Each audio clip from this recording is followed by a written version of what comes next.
Bismillahirrahmanirrahim. Alhamdulillahi rabbil alamin. Wassalatu wassalamu ala rasulillahi wa ala alihi thahirina ajma'in. Amma ba'du ayyuhan nas, ittaqullaha mastata'tum wasma'u wa ati'u la'allakum turhamun. Para muslimin rahimakumullah, kemarin sudah dibacakan permulaan dari surat Al-Qasas ya, dan tarjamahnya secara global, secara mujmal ya.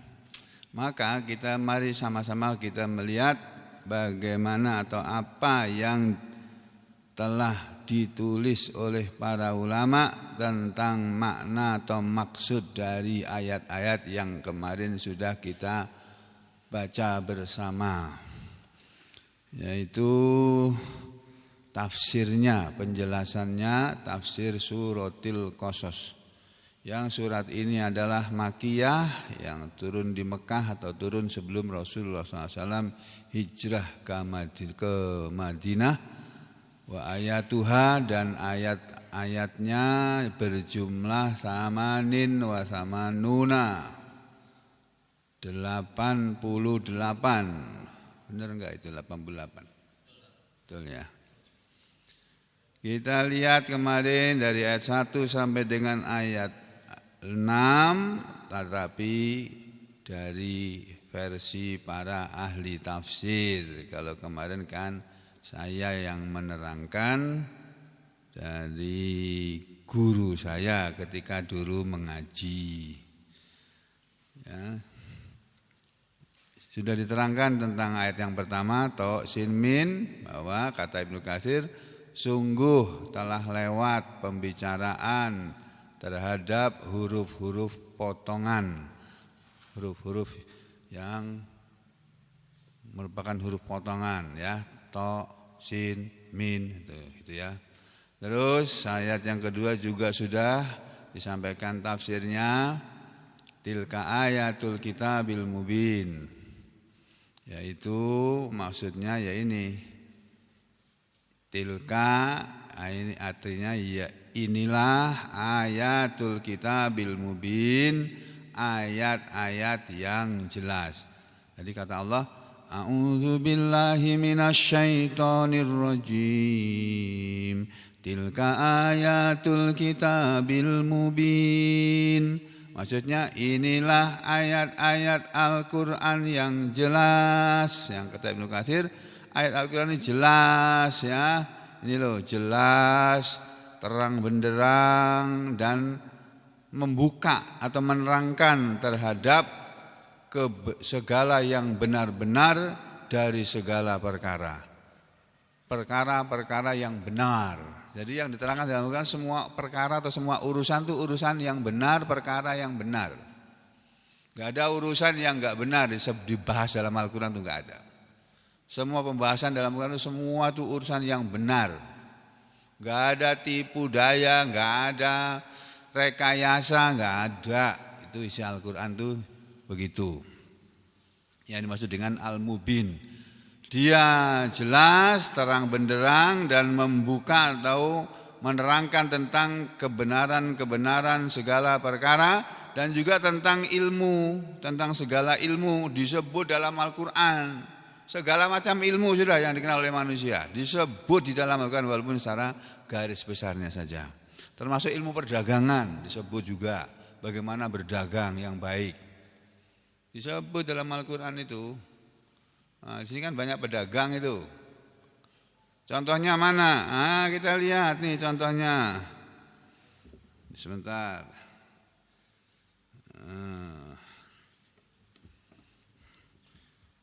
Kita lihat tuh ayatnya langsung ya. Karena di sini banyak yang profesinya pedagang dibandingkan yang pegawai negeri.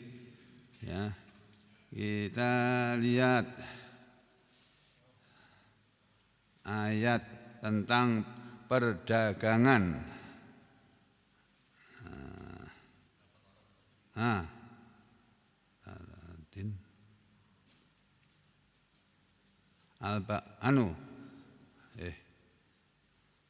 Keliru ini. Taradin minkum. Taradin. Antara din minkum itu surat berapa itu? Yo, yang pada hafal Al-Quran, Mbak Anggun, antara din minkum di ayat berapa tuh Mbak?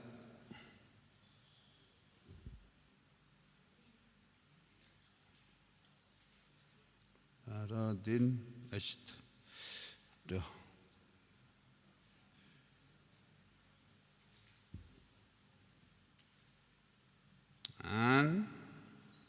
Taradin An-Nisa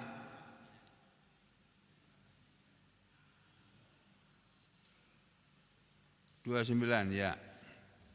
Nih,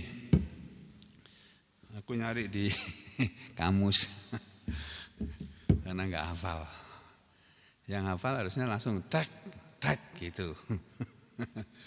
Surat An-Nisa ayat 29 tadi ya. Nah, ini contoh ayat yang membahas ilmu perdagangan yang baik menurut Islam.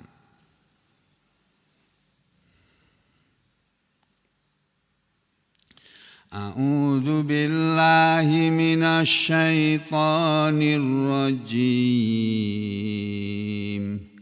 Ya ayyuhalladzina amanu la ta'kulu amwalakum bainakum bil batil illa an takuna tijaratan an taradim minkum. Ini aja yang bicara tentang perdagangan. Yang di belakang ini bukan. Wala taqtulu anfusakum innallaha kana bikum rahima. Ya ayyuhalladzina amanu, wahai orang-orang yang beriman, la ta'kulu, janganlah kalian memakan, amwalakum, harta benda kalian, bainakum, di antara kalian. Maksudnya janganlah kalian memakan harta benda di antara kalian. Kalian ini orang-orang beriman. Ini orang beriman, itu orang beriman, itu orang beriman. Nah, di antara orang-orang beriman ini kan punya harta. Kalian tidak boleh memakan harta di antara kalian dengan apa? Bil batil, dengan cara yang batil.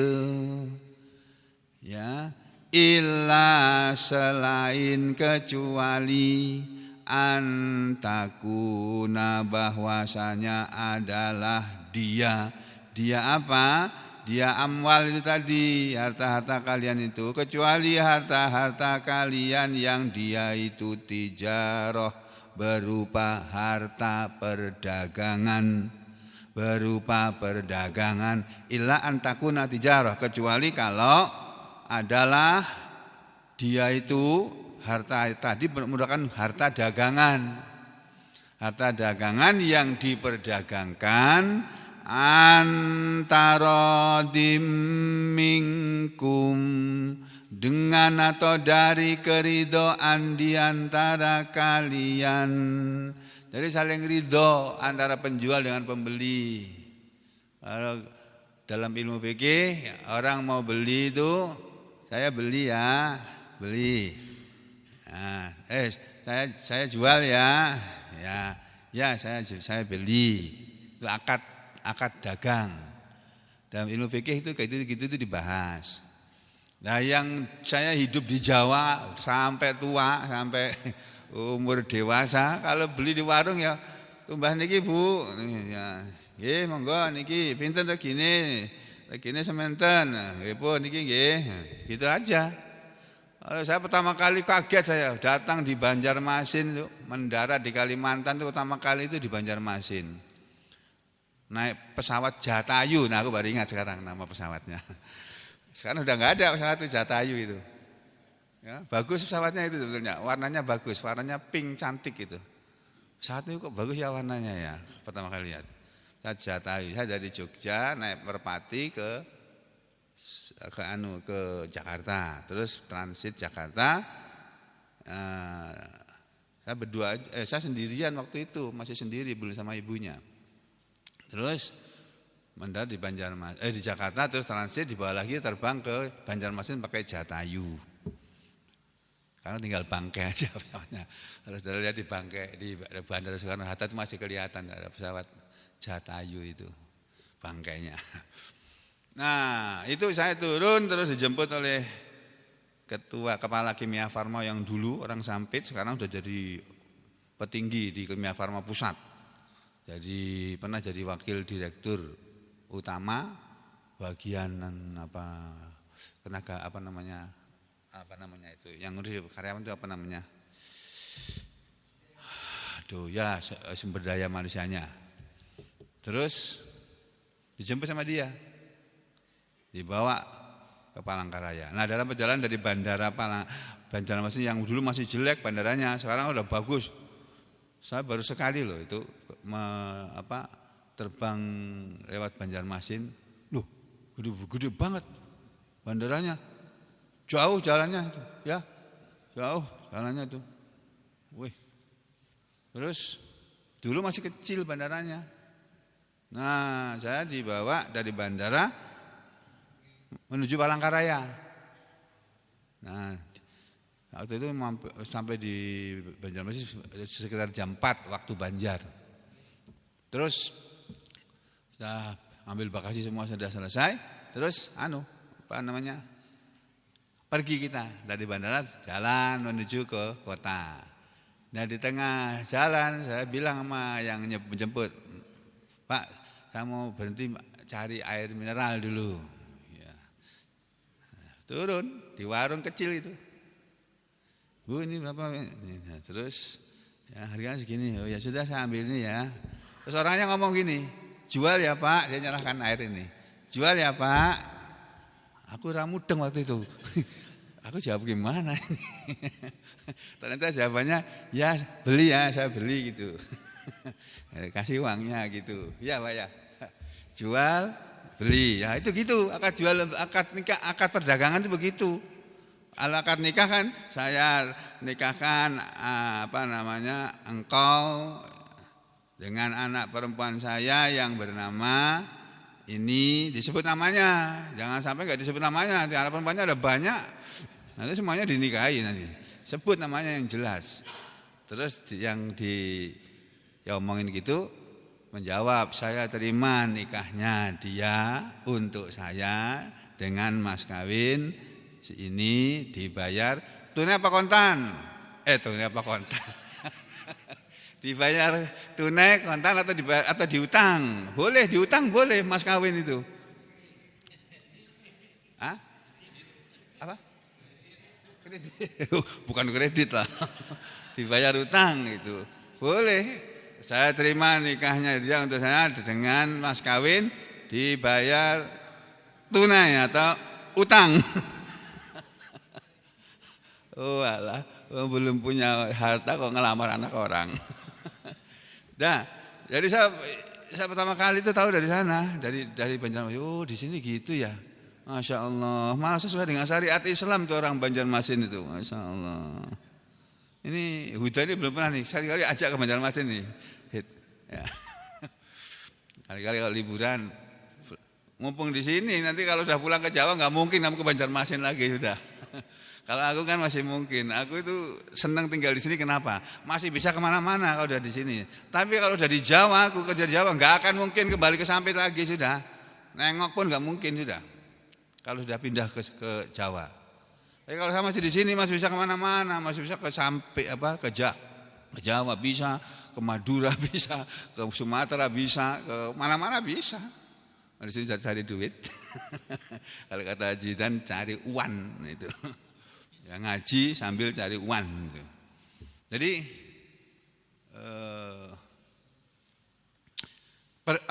dalam Islam itu memang begitu, akad itu jelas.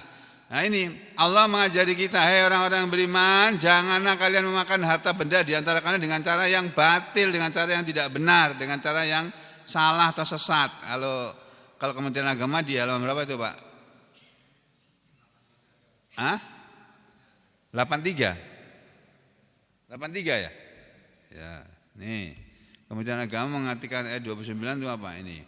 Wahai orang-orang yang beriman, ya ayyuhalladzina amanu la taqulu amwalakum bainakum bil batil. Janganlah kamu saling memakan harta sesamamu dengan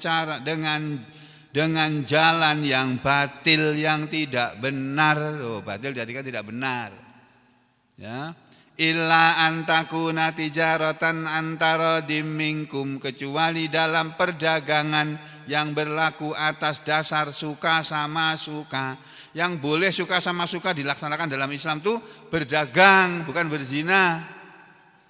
Oh tidak berzina Pak Polisi, suka sama suka kok. Oh, suka sama suka, belum menikah kok. Gak bisa, dalam Islam gak dibenarkan. Nanti undang-undang yang akan datang katanya begitu Pak. Orang yang berzina dengan orang lain kalau suka sama suka gak akan dituntut di pengadilan. Gitu Pak. Undang-undang yang baru nanti akan begitu tuh kalau disahkan itu. KUHP yang baru ini. Jadi siapa di sini yang masih anum, siapa di sininya? Ada di antara kita aja misalnya berzina, pokoknya berzina dengan perempuan, bukan istrinya, kumpul sama perempuan yang bukan istrinya. Itu kalau atas dasar suka sama suka tidak kena pasal. Sekarang masih kena pasal karena masih ada KUHP yang lama ini masih berlaku itu. Ini kalau disahkan betul KUHP yang baru gawat itu Pak, banyak pasal yang enggak genah, enggak karuan. Ya, jadi begitu. Kalau Islam enggak, harus dengan cara yang hak. Ya, lawannya hak itu batil, tidak benar. Kalau hak itu artinya yang benar, lawannya al-hak itu al-batil, tidak benar. Ya, kecuali dengan perdagangan atas dasar antarodin minkum, atas keridhaan atau dari keridhaan di antara kalian. Jadi inti dari perdagangan itu adalah saling ridho. Kalau si penjual dengan si pembeli itu saling ridho, sah sudah itu. Kalau enggak saling ridho, enggak sah. Terus wala taqtulu anfusakum, dan janganlah kamu membunuh dirimu. Ini tafsirnya kan sudah dijelaskan ya. Jangan bunuh diri, jangan bunuh diri. Ada yang bilang begitu. Tafsir yang lain maknanya jangan bunuh diri artinya jangan melakukan perbuatan yang akan mencelakakan dirimu nanti di akhirat nanti. Innallaha apa tadi ayatnya?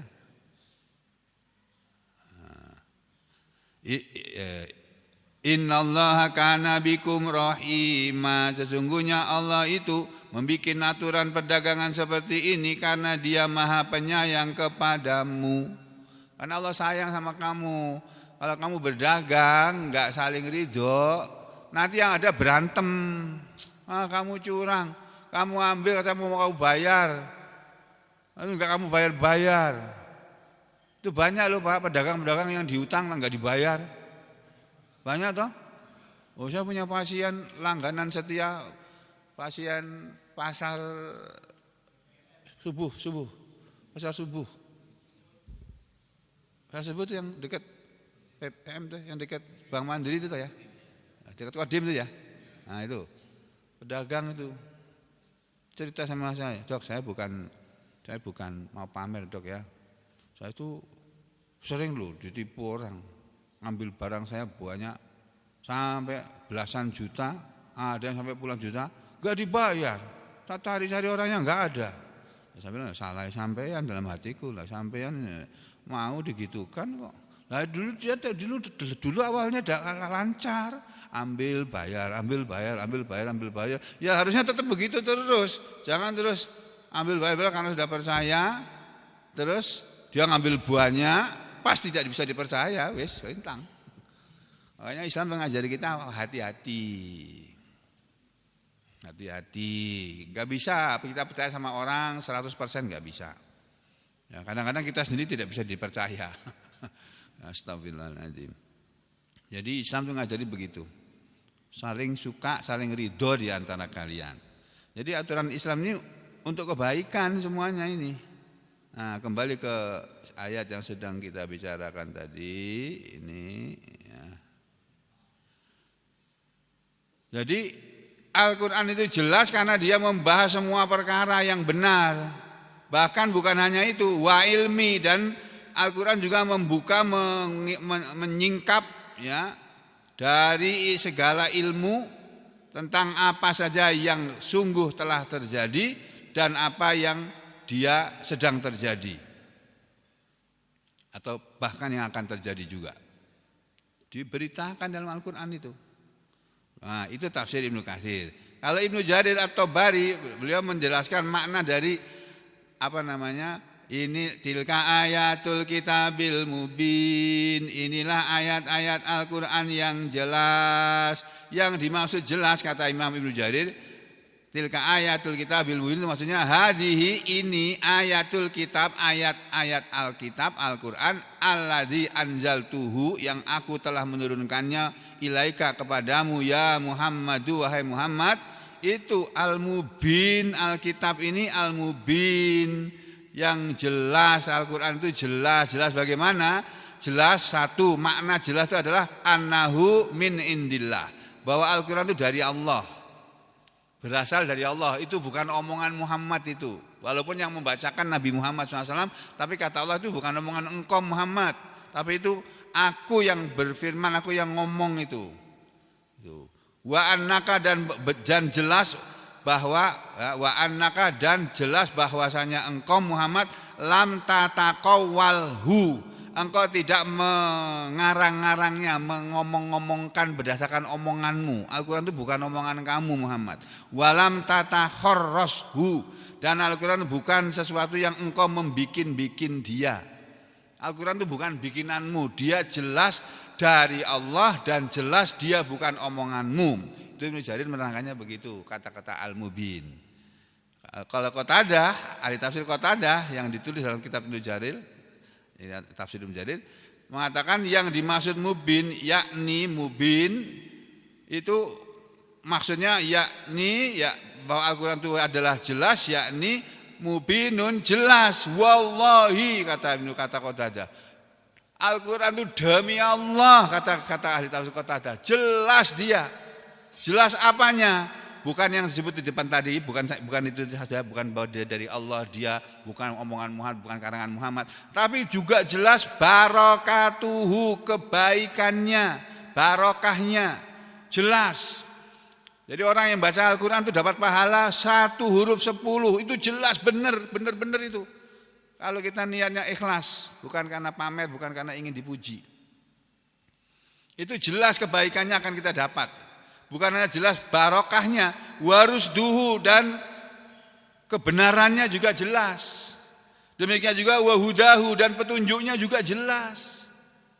Itu yang dimaksud dengan mubin itu begitu. Ya, berikutnya ayat yang keempat ya, yang ketiga. Natlu alaika min naba'i Musa wa fir'auna bil haqqa liqaumin yu'minun. Ya, kami telah membacakan kepadamu wahai Muhammad tentang berita Nabi Musa dan Fir'aun. Natlu, Imam Ibnu Jarir mengartikannya nakra'u, kami membacakan alaika kepadamu Muhammad, wa nakusu, dan kami menceritakan fi hadzal Qur'an, di dalam Al-Qur'an ini, min naba'i Musa, maksudnya min khabari Musa, tentang berita Nabi Musa dan Fir'aun, bil haqqi, dengan benar ya. Jadi cerita tentang Nabi Musa dan Fir'aun di dalam Al-Qur'an itu benar, bukan karangan, bukan 1001 malam, bukan seperti cerita 1001 malam, bukan. Nih.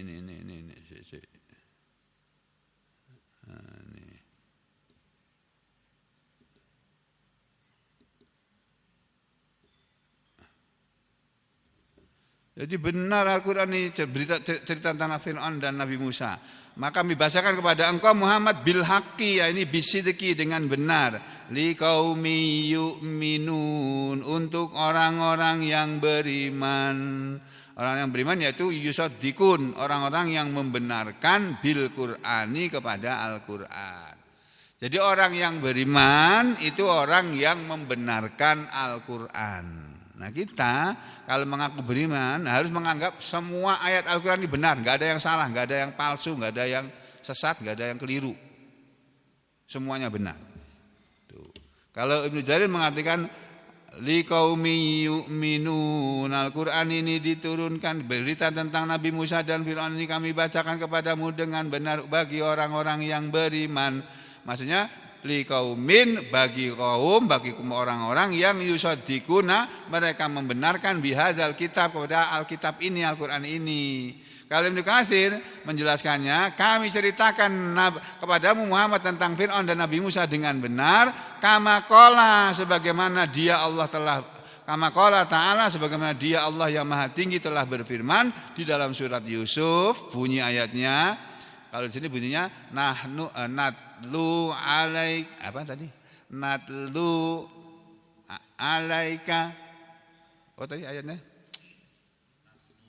Natlu alaika min nabai Musa wa Fir'aun, gitu ya. Kalau dalam surat Yunus, nahnu nakussu alaika ahsanal qasas, gitu. Surat Yunus ayat 3. Surat Yusuf ayat 3. Kami menceritakan kepadamu wahai Rasul sebaik-baik cerita. Sebaik-baik cerita. Jadi cerita di dalam Al-Quran itu cerita yang paling baik. Gak ada cerita mati, kata orang Papua. Orang Papua itu bilang bohong, cerita bohong itu cerita mati. Kau itu cerita mati aja. Enggak ada, cerita benar, sebaik-baik cerita. Itu.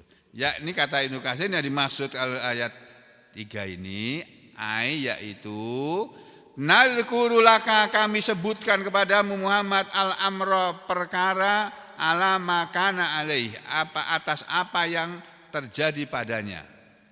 Ya, kami ceritakan kepada engkau Muhammad tentang Nabi Musa dan Fir'aun, yang kami sebutkan kepadamu perkara apa yang pernah terjadi pada Nabi Musa dan Fir'aun.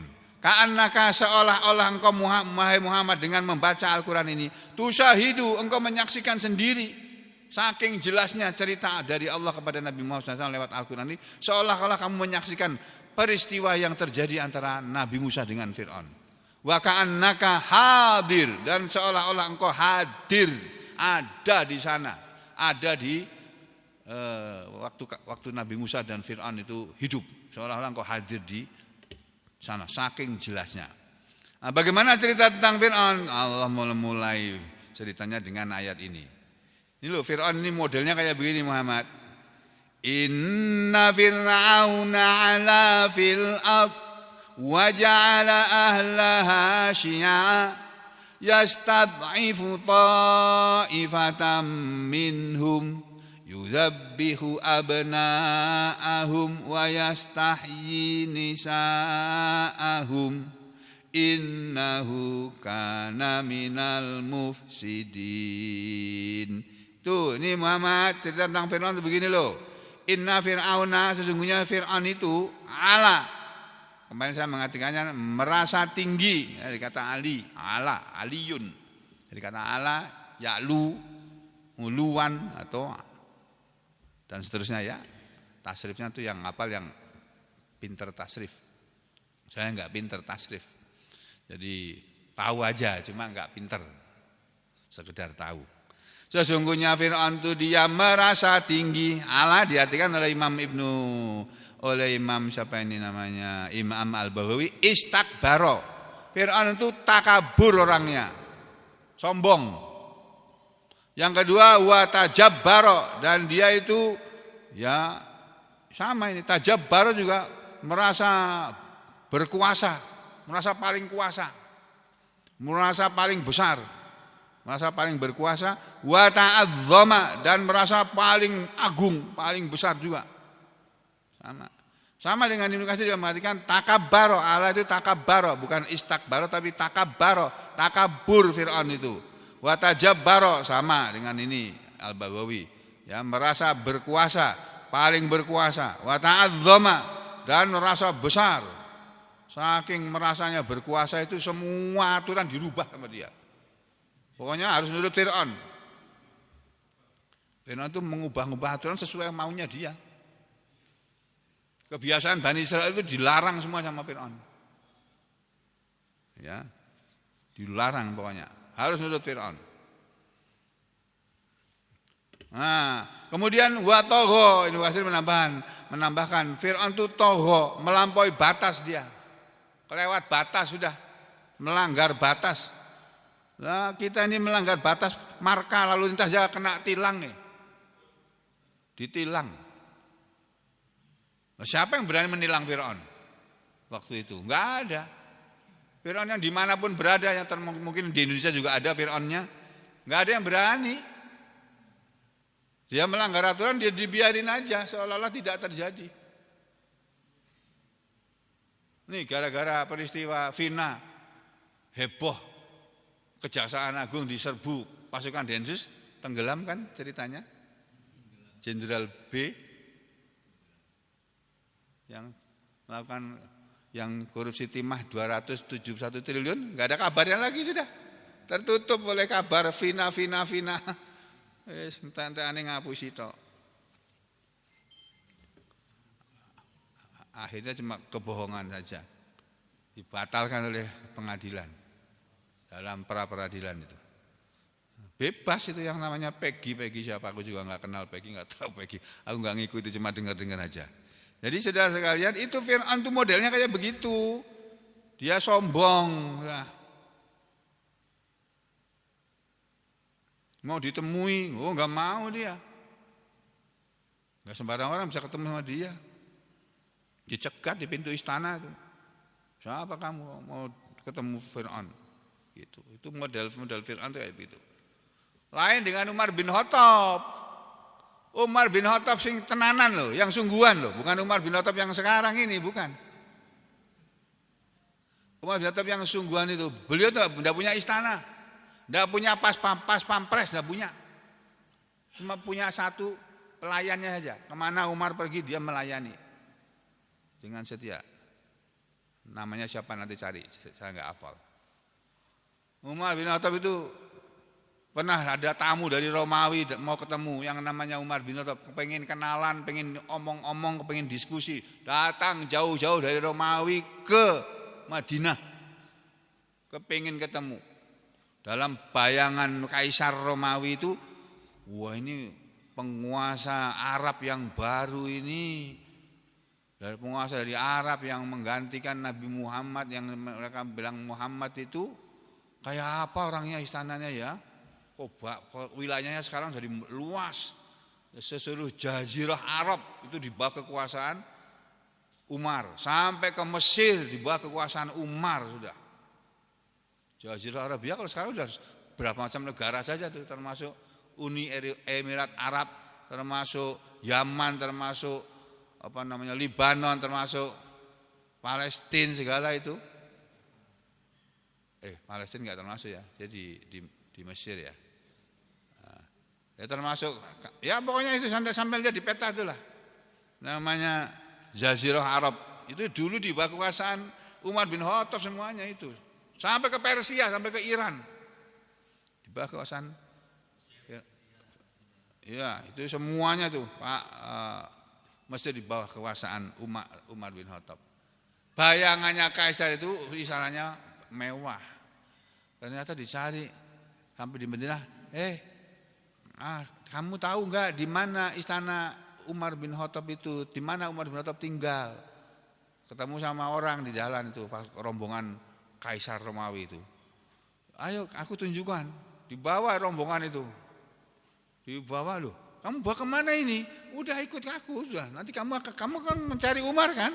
Iya, ikut aku. Dibawa petunjuk jalan. Terus ternyata apa? Umar lagi tidur di atas batu di pinggir sungai. Di atas sebuah batu, jangan di pinggir sungai, tiduran gini melihat ke arah langit ditemani ajudannya. Itu Umar. Hah? Istananya mana? Ya enggak ada istananya. Ya itu dia, di situ dia. Kaget dia. Ini pemimpinnya orang Muslim ini. Iya, ya begitu. Umar bin Khattab itu kayak begitu. Enggak ada pas pampers yang menghabiskan anggaran, enggak ada. Pengawal, walaupun matinya terbunuh ya. Umar bin Khattab matinya terbunuh. Utsman bin Affan matinya terbunuh. Ali bin Abi Thalib juga terbunuh. Cucunya Umar bin Khattab, cucu atau cicit Umar bin Abdul Aziz, konon kabarnya juga matinya terbunuh. Ya benar. Ya, diracun. Ya, nanti baca lagi ceritanya ya. Jadi semua orang-orang hebat di antara muslimin ini kecuali ya, Nabi Muhammad SAW dan Abu Bakar As-Siddiq itu matinya dibunuh.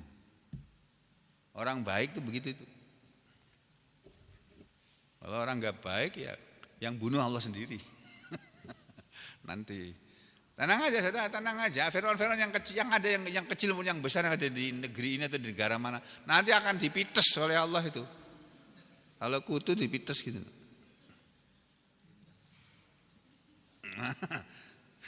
Allah yang akan mites nanti, yang akan ngabisin pada waktunya. Makanya kita jadi orang jangan seperti Fir'aun, kalau kaya jangan seperti Qarun, kalau berkuasa jangan seperti Fir'aun. Jadilah kita orang kaya kalau kaya, seperti Nabi Musa, atau Nabi Sulaiman, atau Nabi Dawud, atau Nabi Muhammad SAW, walaupun beliau bukan orang kaya. Tapi ketika beliau punya harta banyak, beliau habiskan untuk sedekah semuanya itu. Ya itu Fir'aun itu ala fil ardi, dia sombong, telah berbuat sombong melampaui batas, merasa besar, merasa hebat. Fil ardi, di bumi itu, yang dimaksud dengan di bumi itu hanya ardi Misra, bumi Mesir, bukan bumi seluruh bumi ini, bukan. Fir'aun itu berkuasa di wilayah Mesir sana. Wah, zaman Fir'aun dulu di Indonesia ada apa nggak tahu aku. Nanti saudara perhatikan Fir'aun. Fir'aun itu mulai ada setelah Nabi Ibrahim wafat. Raja Namrud dari Banak Pinak nanti yang berkuasa di wilayah Mesir, bukan di wilayah Namrud, itu namanya juga Fir'aun. Rajanya namanya Fir'aun. Sejak zaman Nabi Ibrahim itu yang namanya Raja Fir'aun itu sudah ada. Ya. Ini dalam tafsir Tabari dikatakan sama. Sesungguhnya Fir'aun itu tajabbara fi ardi Misra wa takabbara, sama. Wa ala, dan dia merasa sombong terhadap ahlaha, penduduknya. Wa qaharahum, dan Fir'aun itu suka memaksa mereka. Model penguasa seperti Fir'aun itu memaksa rakyatnya. Listrik naik, ya harus naik pokoknya. Bahan BBM naik, harus naik. Pajak naik, harus naik pokoknya. Bikin lagi acara tapera, harus mau terima. Begitu. Tabungan perumahan rakyat ya. Tabungan perumahan rakyat. Buru-buru sih enggak jelas mereka, katanya untuk membantu orang supaya punya rumah. Tapera itu orang-orang yang enggak bisa punya rumah supaya punya rumah. Tapi apa betul bisa begitu? Taspen aja bukan taspen. Asabri aja dikorupsi Terus ada lagi apa lagi tuh? Apa lagi selain Asabri kemana tuh? Apa lagi Pak Agus? Asuransi Jiwasraya itu loh. Ambil sampai sekarang beritanya bagaimana nggak tahu sudah kita. Masya Allah. Itu kok modelnya kok kayak Fir'aun ya, memaksa rakyatnya. Bahkan saking memaksanya Fir'aun kepada rakyatnya dikatakan dalam tafsir At-Tabari, hatta aqarru lahu bil ubudah. Gitu Sampai Fir'aun sampai mereka rakyat itu menetapkan lahu kepada Fir'aun bil ubudah sebagai sesuatu yang disembah. Jadi Fir'aun itu menyuruh rakyatnya menyembah dia. Sampai pidato terakhirnya sebelum dia mau mati itu dia pidato. Ana rabbukumul a'la, kata Fir'aun di hadapan seluruh rakyat kerajaannya itu. Aku inilah Tuhan kalian yang maha tinggi, bukan Tuhannya Musa. Mana Tuhannya Musa, enggak kelihatan. Waduh, aku mau lihat Tuhannya Musa kayak apa sih? Dia suruh rakyat dia bikin piramid tinggi-tinggi, pengen lihat Tuhannya Musa kayak apa sih? Enggak lihat dia. Terus pidato, aku ini Tuhan kalian yang maha tinggi. Ana rabbukumul a'la. Kata Allah, fa'akhadahumullahu apa? Ana rabbukumul a'la, fa'akhadahullahu. Ya toh? Lalu dia Allah menyiksa Fir'aun karena pidato seperti itu. Nah, jadi hati-hati ya. Nih, yang berikutnya waja'ala ahla asya'a, ini sifat Fir'aun ini, dan dia menjadikan penduduk negerinya sebagai penduduk yang terpecah belah. Dia menjadikan rakyatnya itu terpecah belah, memecah belah rakyatnya. Maksudnya bagaimana? Waja'ala ahla firaqan mutafarriqin, dan Fir'aun telah menjadikan penghuni kerajaannya sebagai pecahan-pecahan yang berpecah belah mereka. Ini kalau dalam tafsir Al-Baghawi juga sama, firaqan wa asnafan fil hidmati wat taskhir. Dia memecah belah rakyatnya dalam golongan-golongan, kelompok-kelompok yang dalam permasalahan pelayanan dan taskhir itu, perburuhan. Jadi dalam soal pelayanan, kalau sekarang pelayanan masyarakat atau bidang perburuhan, itu Fir'aun memecah belah. Yang diangkat sebagai pegawai negerinya Fir'aun, pegawainya kerajaan Fir'aun, itu dari sukunya dia, suku Kipti, suku asli Mesir, Kipti. Bangsa Bani Israel kan bukan suku asli Mesir, bukan. Pendatang dia. Dia datang dari Palestina. Bukan suku aslinya negeri Mesir, bukan. Nah, kalau orang Bani Israel, bangsa Bani Israel dijadikan buruh kasar, yang bikin piramid, yang bikin selokan, yang bikin jalanan, yang bikin pokoknya buruh kasar gitu. Dan gajinya enggak jelas. Kalau pejabat kerajaannya Fir'aun, dapat gaji, hebat. Ini yang dimaksud dengan waja'ala ahla syi'a. Kalau Ibnu Katsir menerangkannya asnafan. Allah Fir'aun menjadikan penduduk negerinya itu berkelompok-kelompok. Ya, yang qad sarafa kullu sinfin fima yurid. Yang sungguh dia membagi-bagi, memecah belah, menguraikan itu. Kullu sinfin, setiap kelompok tadi, fima yurid, sesuai dengan apa yang dia inginkan. Min umuri, dari segala urusan Fir'aun. Ini. Dalam segala urusan daulatihi, kedaulatannya, dalam urusan kerajaannya, daulahnya, kekuasaannya. Jadi begitu Fir'aun itu modelnya, masyarakat ini dipecah belah. Maksudnya bagaimana? Sebagian diangkat oleh Fir'aun, sebagian ditindas. Kalau dalam ilmu politik nama politik belah bambu. Saya tidak belajar ilmu politik dan saya bukan mahasiswa atau pernah menjadi mahasiswa di Fakultas Sosial Politik, enggak. Tapi ngerti sedikit ngerti juga tentang yang namanya politik belah bambu.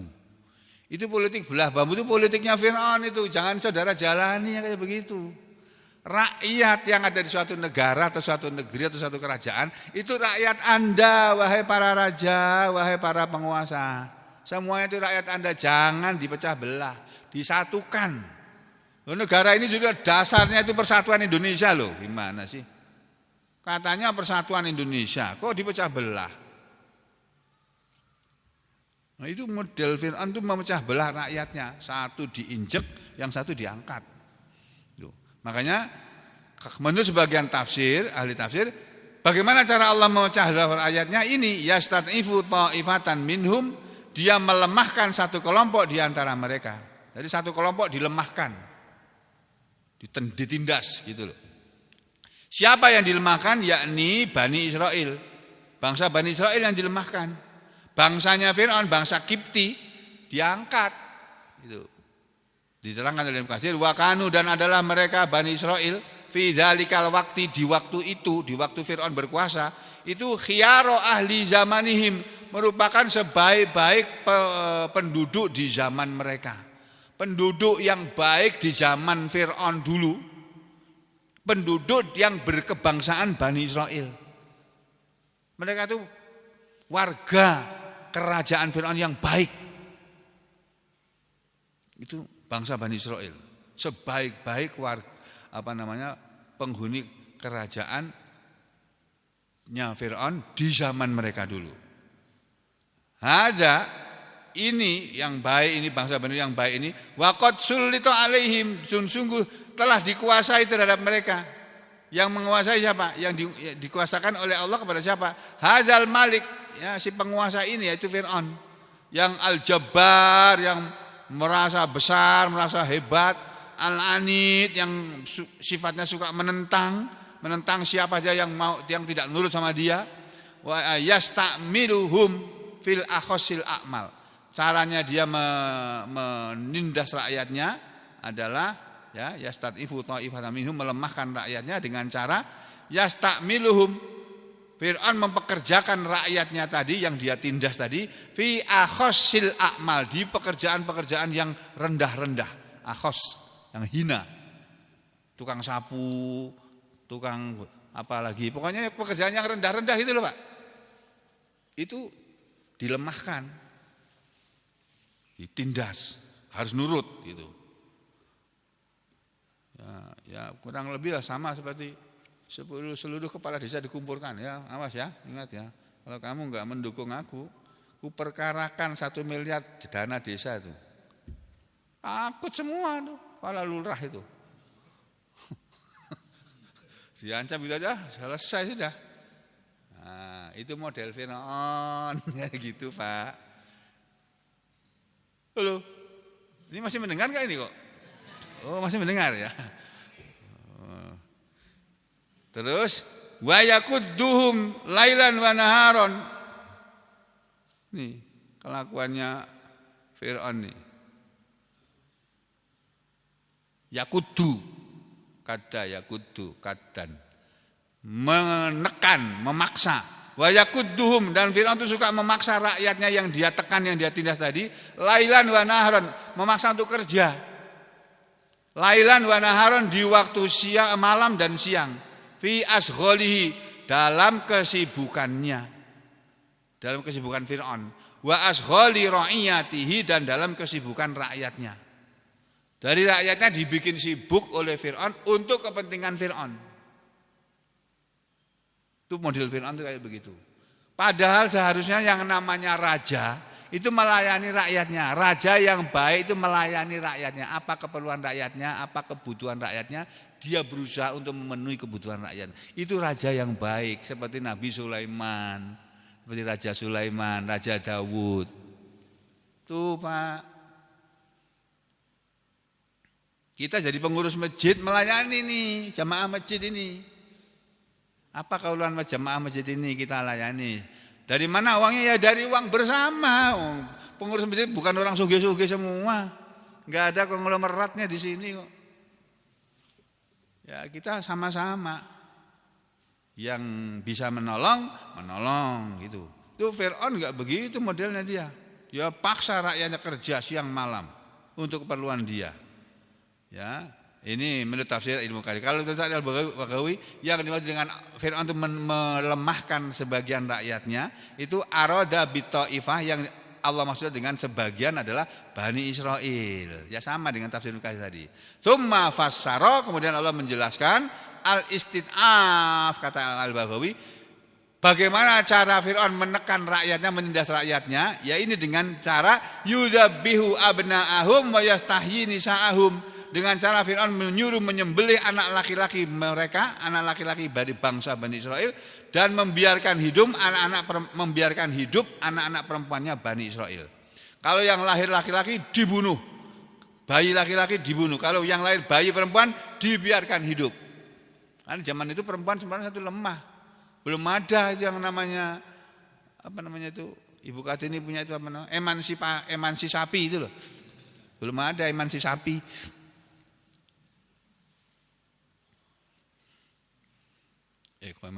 Emansipasi. Guru saya suka suka bercanda. Emansisasi.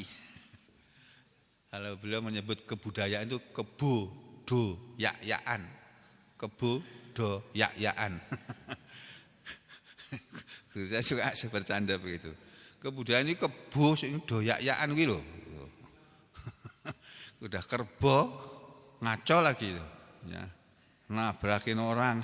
Jelas. Itu kebudayaan kayak gitu. Nah, kembali ke sini ya, ini cuma bercanda aja, jangan dimasukkan ke hati ya. Jadi itu Fir'aun itu begitu menekan rakyatnya dengan cara membunuh anak laki-laki rakyat Bani Israel, membiarkan hidup anak-anak perempuannya Bani Israel yang lahir. Ini yang dimaksud dengan ya, sama hada istid'afan. Allah menyebut ini dengan melemahkan. Li anahum, karena sesungguhnya mereka Bani Israel itu ajazu, memang orang-orang yang lemah. Bangsa Bani Israel itu kebanyakannya lemah, wa dha'ufu, mereka lemah ya. Dan dia ajazu lemah, dha'ufu juga lemah. Bahasa kita kurang kaya sih, jadinya ajazu dengan dha'ufu diartikan sama, lemah. Andaf'ihi, untuk menolak kemauan Fir'aun an anfusihim, dari diri mereka, terhadap diri mereka. Jadi kemauan Fir'aun enggak bisa mereka halangi. Mereka enggak bisa bilang tidak kepada Fir'aun, enggak bisa. Jadi bilang tidak dibunuh. Makanya katakan Ibnu Katsir juga sama. Fir'aun membiarkan hidup anak laki-laki, anak perempuan dan membunuh anak laki-laki. Ya ini diterangkan oleh Ibnu Katsir. Wa yaqtulu, dan Fir'aun itu suka membunuh ma'ahada, bersamaan dengan ini abna'ahum, anak-anak laki-laki mereka Bani Israel. Wa yastahi nisa'ahum, dan membiarkan hidup anak-anak perempuan mereka. Kenapa berbuat begitu? Ihanatan lahum, karena Fir'aun ingin menghinakan mereka, wahtikoron, sama ini, merendahkan mereka dan menghinakan mereka. Dan yang kedua, alasan Fir'aun membunuh anak laki-laki yang lahir dan membiarkan hidup anak perempuan yang lahir itu karena wa khaufan, dan karena dia takut min, terhadap ayyujada, bahwasanya akan didapatkan minhum, dari mereka, dari Bani Israel, al-hulam, seorang anak laki-laki, alladzi, yang kana dia adalah qad, sungguh takhawwafa huwa, Fir'aun takut terhadap dia, Fir'aun takut kepada si bayi yang akan lahir ya, wa ahlu mamlakatihi, dan juga penghuni kerajaannya Fir'aun takut min, terhadap ayyujada, bahwa akan didapatkan minhum, dari mereka, hulamun, seorang anak, yang yakunu, anak itu nanti akan menjadi sababu halakihi, sebab dari kehancuran kerajaannya Fir'aun. Wadhahabu daulatihi, dan akan hilangnya kekuasaan Fir'aun, daulahnya, kekuasaannya, ala yadihi, yang berada di tangannya. Terus diceritakan oleh Ibnu Katsir, wa kanatil Qibtu, dan adalah bangsa Qibti, bangsanya Fir'aun itu, qad talaqau hadza, sungguh mereka telah menemukan berita tentang ini, min Bani Israel, dari kalangan Bani Israel, fima kanu, dari apa, pada apa yang mereka Bani Israel fima kanu, pada apa yang mereka suku Qibti ini, yadrusuna, mereka mempelajari min qauli Ibrahim, dari perkataan Nabi Ibrahim Al-Khalil. Jadi Nabi Ibrahim pernah berkata bahwa nanti suatu saat akan ada satu anak laki-laki yang lahir ke dunia ini, dan anak itu akan mengalahkan atau membinasakan, menghabisi raja yang sangat ditakuti. Itu cerita itu yang kemudian Fir'aun bermimpi, yang mimpinya ditakwili oleh para ahli mimpi di kerajaan Fir'aun, bahwa itu makna mimpimu itu Fir'aun, nanti akan lahir seorang anak dari kalangan bangsa Bani Israel yang akan menghancurkan kerajaanmu. Itu cerita itu sudah ada sejak zaman Nabi Ibrahim alaihissalam. Ya, hina, ketika warodat diyarul misriyah, ketika orang-orang Qibti tadi mendatangi rumah-rumah orang-orang yang ada di Mesir sana, penduduk Mesir dari kalangan Bani Israel yang mempelajari ajaran Nabi Ibrahim. Kan sebelum Nabi Musa diberi wahyu Taurat, yang berlaku ya wahyu sebelumnya. Wahyu yang diturunkan kepada Nabi Ibrahim, syariat Nabi Ibrahim. Yang turun-temurun kepada Ishak itu. Jadi mereka mendapati cerita itu. Wa jarolahu ma'a jabbaroha ma jaro. Dan berjalanlah untuk Fir'aun bersama kebesarannya ma jaro, apa yang telah berjalan. Hina ketika akhoda sarroh dalam kekuasaan Fir'aun. Fir'aun kan, Raja Fir'aun kan ada Raja Fir'aun 1, 2, 3, 4 sampai yang berkuasa di zaman Nabi Musa kan ada Fir'aun yang keberapa gitu kan ya Pak ya. Kalau sejarah dunia, saya lupa itu dulu waktu apa? Ramses II ya, Ramses II.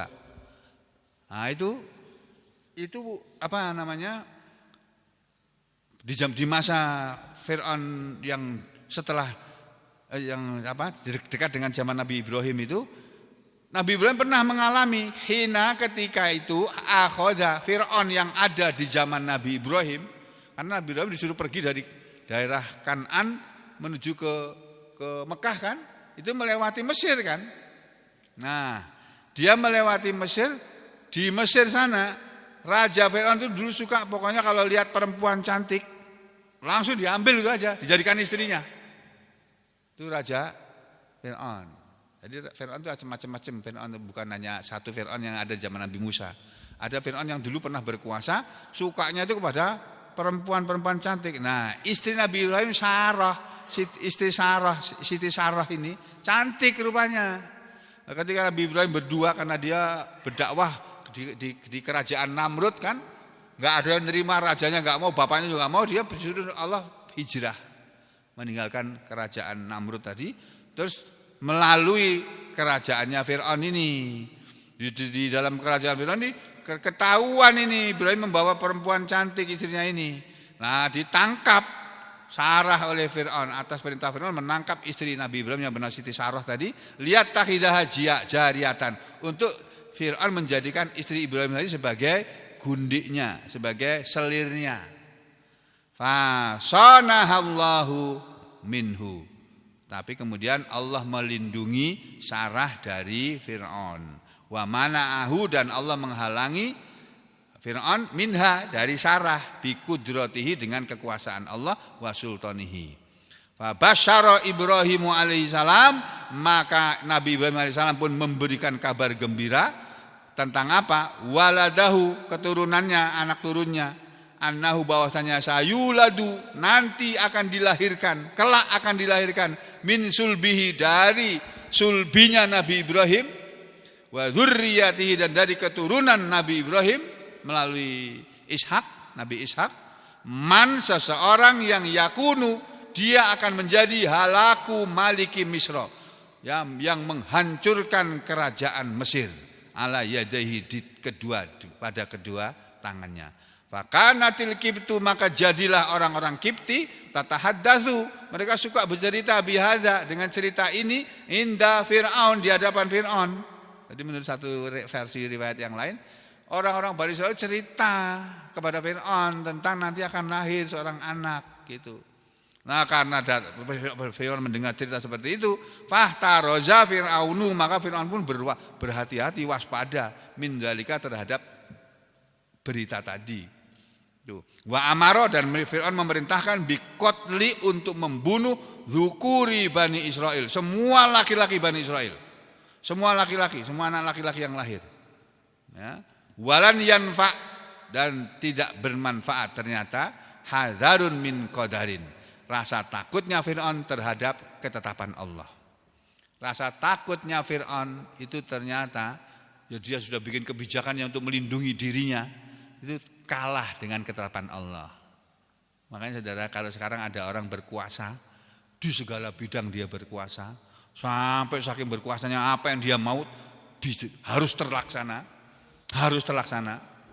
melalui berbagai macam cara, kalau perlu dengan mengubah-ubah undang-undang kerajaan. Dulu itu dilakukan oleh Fir'aun itu. Ya. Nah, tapi kata sejarah yang diceritakan oleh Ibnu Katsir ini, yang ditakuti oleh Fir'aun itu tidak bisa melawan takdir. Li'anna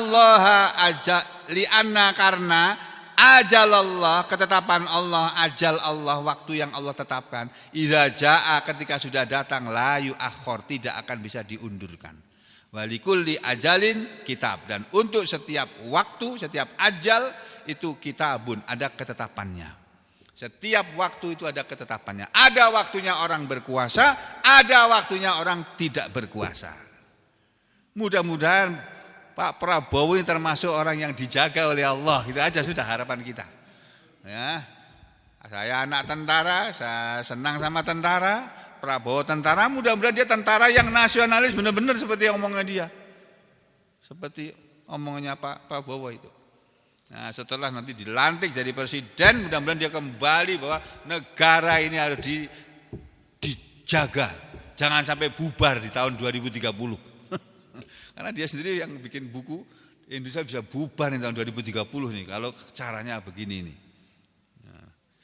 Ya, saya dengarkan pidatonya Prabowo itu waktu melantik taruna-taruna lulusan baru ya, taruna Akpol dan taruna Akmil. Pidatonya itu kalau betul itu dari lubuk hatinya yang paling dalam, ya saya kira mungkin begitu kan, dia bicara itu tanpa teks. Ya.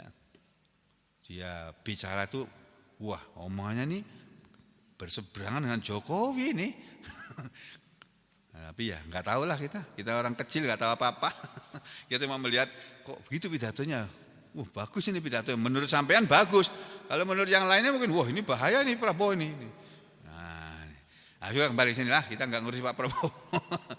Kita ngurusi anak kita, istri kita aja sudah.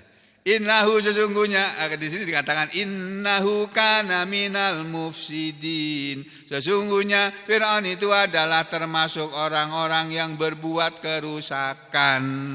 Yang dimaksud dengan berbuat kerusakan di tafsir Ibnu Katsir tidak dijelaskan, di tafsir Al-Baghawi tidak dijelaskan, di tafsir Mu'abbad, Jalalain semuanya tidak menjelaskan, kecuali tafsir tafsir At-Tabari. Innahu kana, sesungguhnya Fir'aun adalah mimman, termasuk orang yang yufsidu fil ard, berbuat kerusakan di bumi. Bagaimana caranya dia berbuat kerusakan? Biqatlihi man la yastahiqu minhul qatlu, dengan cara membunuh siapa saja yang tidak berhak dari Fir'aun, ya, pembunuhan itu terjadi. Jadi Fir'aun itu membunuh orang terserah dia. Siapa yang mau dia bunuh ya bunuh, gitu aja. Enggak pakai mikir-mikir panjang dia. Pokoknya menghalangi kebijakan Fir'aun, bunuh. Kalau nggak bisa dirangkul, nggak bisa disuap, pakai duit, nggak bisa ditawari jabatan, bunuh. Itu Fir'aun itu Pak. Nah itu dari Al-Quran kita dapat. Akan ada sejarah berulang. Fir'aun akan ada sepanjang masa. Demikian juga Musa akan ada sepanjang masa. Itu ada poster kecil meme di mana? Di yang bersebar di grup-grup WA itu ya. 1000 bayi, 1000 anak kamu bisa bunuh hei Israel, tapi akan muncul Musa terus sepanjang masa. Akan muncul banyak Musa. Nah ini Fir'aun termasuk orang merusak. Kenapa? Karena satu, dia membunuh bayi-bayi yang tidak bersalah. Yang kedua, wastibadihi, dan karena permintaan untuk menghambakannya kepada dia Fir'aun, man laisa lahu istibaduhu, siapa yang tidak pantas bagi dia beribadah kepada Fir'aun. Fir'aun itu tidak pantas untuk diibadahi, disembah, tidak pantas. Yang pantas disembah itu cuma Allah. Tapi Fir'aun minta kepada rakyatnya supaya menyembah dia. Itu perbuatan Fir'aun yang merusak di muka bumi. Watajab burihi, dan kesombongan Fir'aun fil ardi, di bumi Mesir itu, ala ahliya, kepada penduduknya, itu juga termasuk merusak. Jadi kalau penguasa bersikap sombong itu termasuk penguasa yang merusak di muka bumi. Demikian juga watakaburihi, dan takaburnya Fir'aun ala ibadati rabbihi, untuk menyembah kepada Tuhannya. Jadi orang yang tidak mau menyembah pada Tuhan, pada Allah, itu termasuk orang yang berbuat kerusakan. Makanya saudara sekalian, mari kita menjadi manusia yang tetap mau beribadah kepada Allah dalam kehidupan ini, ya. Jangan sampai kita lewati waktu-waktu kita ini sia-sia, tidak dipakai untuk beribadah kepada Allah, jangan, ya. Kita tuh yang ngomong ini termasuk selain yang mendengarkan. Jadi mari kita sama-sama berusaha menggunakan waktu kita sebaik-baiknya untuk mendapatkan hasil yang bermanfaat di akhirat nanti, gitu ya. Mudah-mudahan apa yang saya sampaikan dari pagi sampai ini tadi, ya, dijadikan oleh Allah sebagai ibadah saya kepada Allah, dan kedatangan antum semuanya ke masjid ini walaupun sambil ngantuk-ngantuk dijadikan oleh Allah sebagai keberkahan untuk antum semuanya. Dijadikan pahala juga oleh Allah untuk antum semuanya. Dan ada makan-makan. Apa yang sudah disiapkan oleh ibu-ibu makanan pada pagi hari ini, ya, yang menyiapkannya, yang memasaknya, atau yang menyedekahkan sebagian hartanya untuk adanya makanan tadi dinikmati kita, juga dijadikan oleh Allah sebagai pahala kebaikannya di akhirat nanti, yang akan dibalas oleh Allah di dunia ini dengan rezeki yang melimpah. Amin ya rabbal alamin. Wa aqulu qouli hadza astaghfirullah li wa lakum. Allahumma taqabbal minna innaka antas samiul alim wa tub alaina innaka antat tawwabur rahim. Wa sallallahu ala Muhammadin wa ala ali Muhammad walhamdulillahi rabbil alamin.